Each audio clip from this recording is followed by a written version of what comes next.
दोस्तों, वीडियो शुरू करने से पहले मैं कुछ कहना चाहता हूँ। प्लीज़ इसे स्किप करे बगैर काफ़ी ध्यान से सुनिए। हमारा पुराना चैनल जो है YouTube ने टर्मिनेट कर दिया है और मुझे नहीं लगता कि वो चैनल वापस आएगा। इस वीडियो को जितने भी लोग देख रहे हैं उन सभी से रिक्वेस्ट है कि आप इस चैनल को सब्सक्राइब करके नोटिफिकेशन दबा दीजिए ताकि वीडियोस के अपलोड होते ही आप इसे देख सको। इससे चैनल का क्लिक थ्रू रेट बढ़ेगा। आप कोशिश करिए कि आप हर वीडियो को पूरा देखें, जिससे वीडियो रिटेंशन भी अच्छा आएगा और इस चैनल को थोड़ा सा बूस्ट मिलेगा। मैं आपसे हाथ जोड़कर रिक्वेस्ट करता हूँ, आप कुछ दिनों के लिए हमारे हर वीडियोस के लिए थोड़ा टाइम निकालें और वीडियो पूरा देखने की कोशिश करें। मूवी के शुरुआत में हमें एक रियलिटी को दिखाया जाता है, जहाँ कैंग नाम का एक आदमी बहुत ही फेमस एक्टर था। कैंग इस समय अपने करियर के पीक पर था। उसके पास इतने पैसे थे कि वो दुनिया के किसी भी महंगी सी महंगी चीज को खरीद सकता था। मगर इतने सारे पैसे और नाम कमाने के बाद उसमें थोड़ा सा घमंड आ गया था और वो खुद को बहुत लकी समझता था। कैंग एक बड़े से अपार्टमेंट पर रहता था और कैंग के साथ अक्सर उसका मैनेजर जो यून रहा करता था। जो यून भी एक एक्टर बनना चाहता था, मगर उसे किसी भी मूवी में कोई रोल नहीं मिला, इसलिए उसने एक्टिंग छोड़ दी और कैंग का पर्सनल मैनेजर बन गया। फिर एक रात कैंग एक फिल्म फेस्टिवल पर जाता है, जहां उसे बेस्ट मेल एक्टर का अवार्ड मिलता है। कैंग वहां बैठे लोगों के सामने एक स्पीच देने लगता है। वो कहता है कि वो काफी छोटे से घर में रहा करता था और उसने जब एक्टिंग शुरू की थी तो उसके पास कुछ भी नहीं था। फिर धीरे धीरे वो फेमस हो गया और अपने मेहनत से वो एक सक्सेसफुल एक्टर बन गया। आगे हम सुयान नाम के एक लड़की को देखते हैं, जो टीवी पर कैंग के अवार्ड शो को देख रही थी। दरअसल सुयान कैंग की एक्स गर्लफ्रेंड थी और ये दोनों तब रिलेशनशिप में थे जब कैंग एक एक्टर नहीं था। फिर कैंग फेमस होते ही सुयान के साथ ब्रेकअप कर लिया। सुयान रिसेंटली ही न्यूयॉर्क से सियोल आई थी ताकि वो यहाँ एक आर्ट एग्जीबिशन खोल सके। फिर 24 दिसंबर की रात जब कैंग और जूयून कार में जा रहे होते हैं तो जूयून घर जाने की जिद करता है। बदले में कैंग कहता है कि उन दोनों को एक बार पर जाना चाहिए। ये बार वही था जहाँ कैंग एक्टर बनने से पहले जाया करता था। वहाँ बैठकर ये दोनों बात करने लगते हैं। यहाँ में बताया जाता है कि कैंग और जोयून ने मिलकर एक्टिंग के लिए ऑडिशंस दिए थे, मगर फाइनल राउंड में कैंग जीत गया और जोयून ने एक्टिंग करना छोड़ दिया। जोयून कहता है कि अगर वो ऑडिशन की जगह अपनी गर्लफ्रेंड सुयान को टाइम देता तो वो आज उसकी तरह एक फैमिली मैन होता।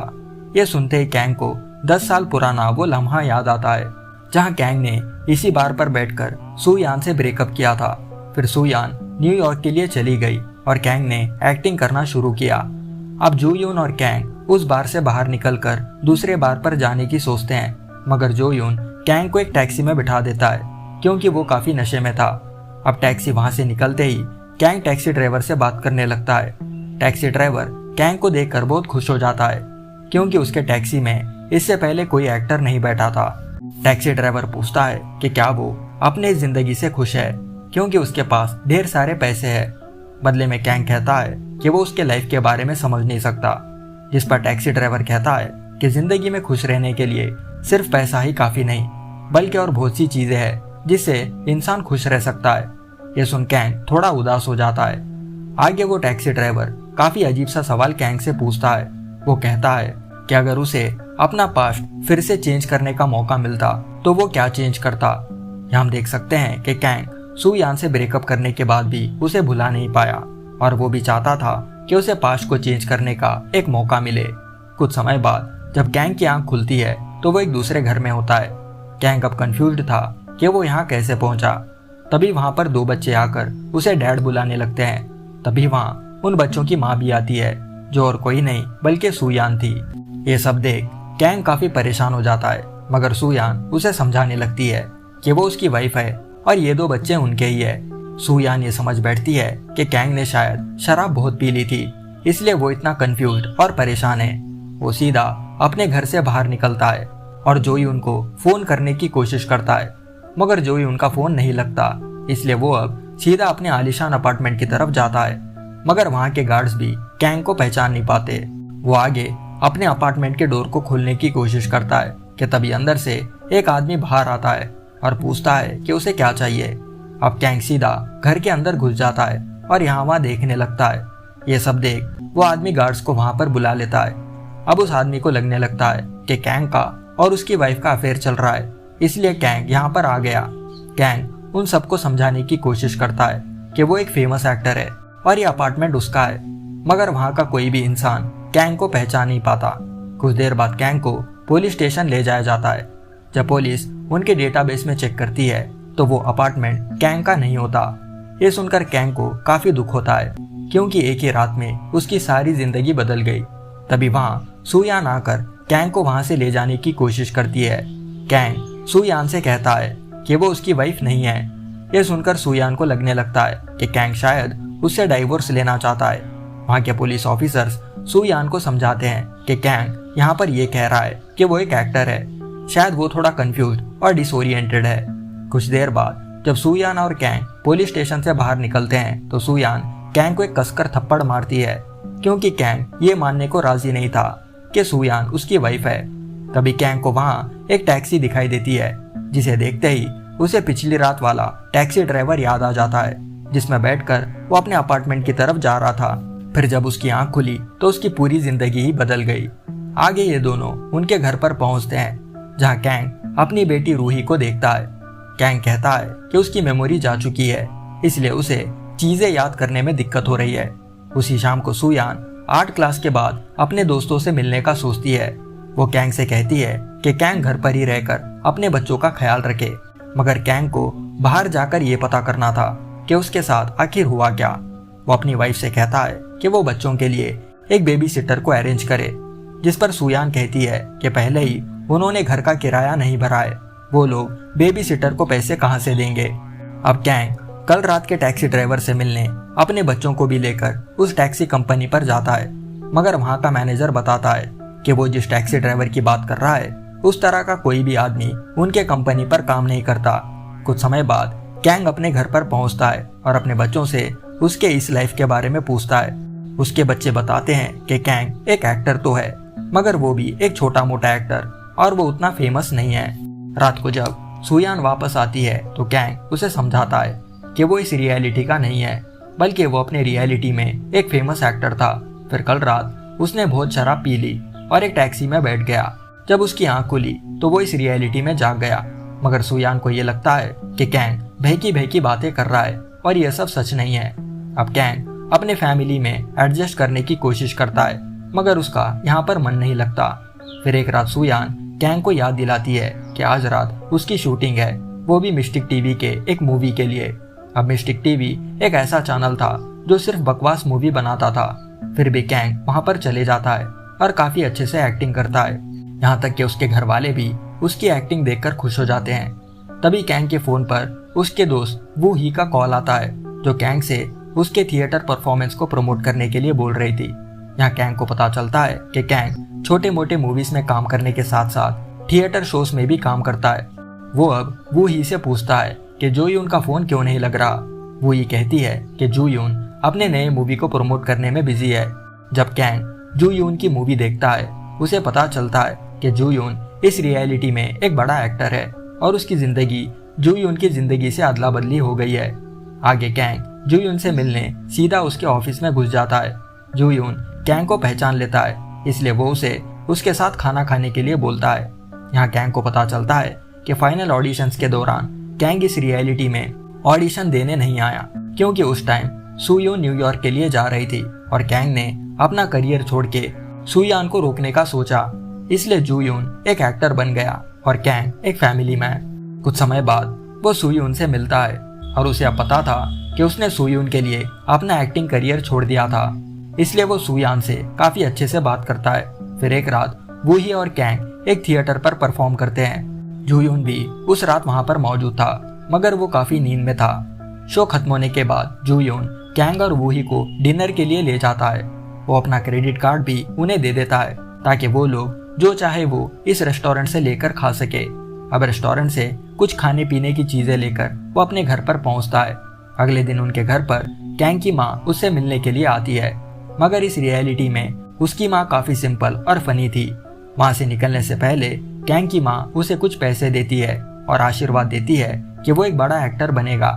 फिर कुछ दिनों बाद कैंग एक और ऑडिशन देने के लिए जाता है और वो काफी बढ़िया भी एक्टिंग करता है, मगर कैंग को लेने के बजाय वहाँ के डायरेक्टर्स जू यून को इस मूवी में लेने की सोचते हैं। जब कैंग जू यून से मिलता है तो जू यून उसे बताने लगता है कि वो जानबूझकर वहाँ ऑडिशन में नहीं गया क्योंकि वो चाहता था कि उस मूवी में कैंग को रोल मिले।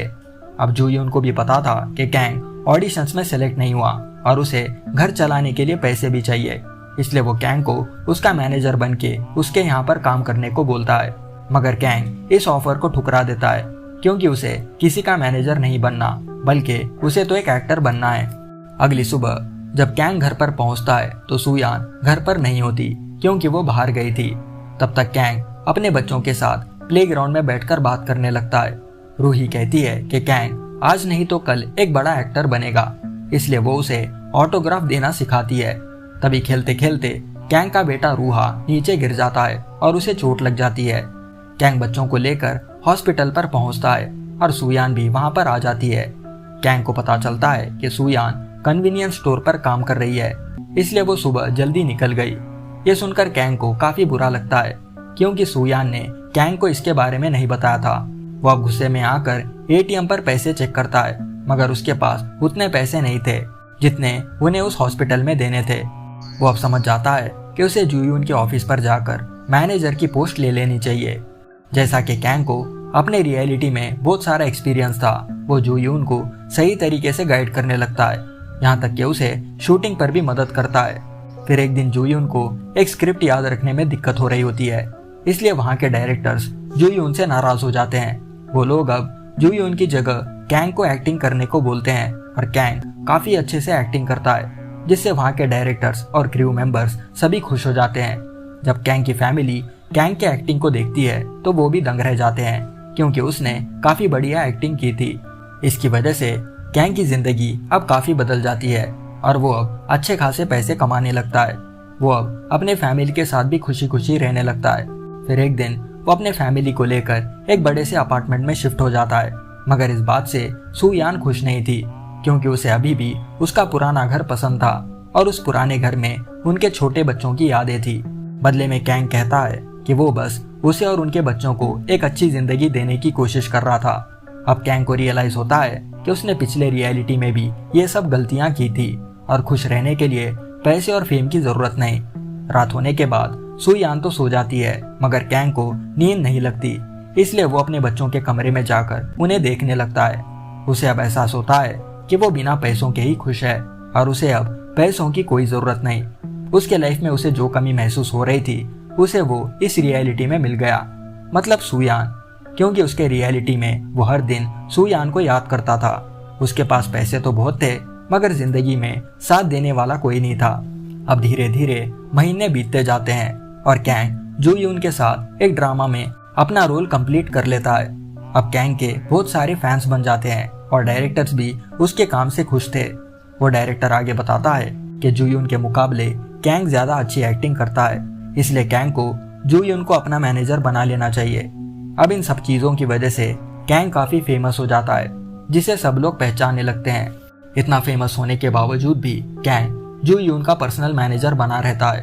जब जू यून को अवार्ड शो पर बुलाया जाता है तो वो कैंग की जमकर तारीफ करता है क्योंकि अगर उसने उसका साथ नहीं दिया होता तो वो यहाँ कभी नहीं पहुँचता।